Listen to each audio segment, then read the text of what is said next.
Okay, we're looking at a hip flexor stretch, and if you are pretty much any modern human living in the United States, then you probably need to do some kind of hip flexor mobility. If you sit at a desk, if you sit behind the wheel of a car, definitely if you're a bicyclist, then we've got a lot of hip flexion all the time, and we need to open that up, and we probably don't do that enough. So here's one way to do it. I'm going to get in kind of this kneeling position. I'm going to tighten my glute. I'm going to tuck my pelvis under, and right when I do that I can feel a decent bit of stretch right there. But from there, keeping the glute tucked and the pelvis tucked, I'm just going to kind of slide back and forth here.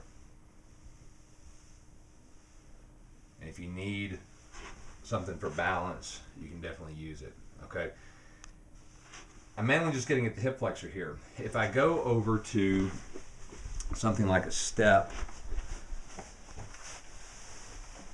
then now I can raise up this back leg, and now I get a stretch all through the leg here.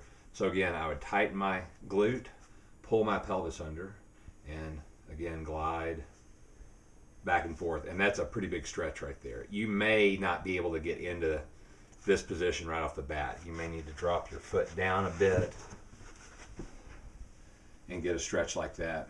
Okay, one last way to do your hip flexor would be in a position like this. Again, steps are really good. I'm hitting, in this case, my right hip flexor. I'm again going to keep my glute tight, and I'm just going to kind of drive forward here,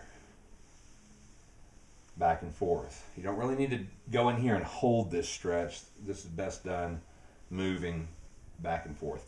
Keep the glute tight, keep the pelvis tucked. Don't let this happen in any of these positions. Don't let your back arch way too far, okay? And you also don't need to lean way forward into this thing. And that's 3 different ways to get a hip flexor stretch.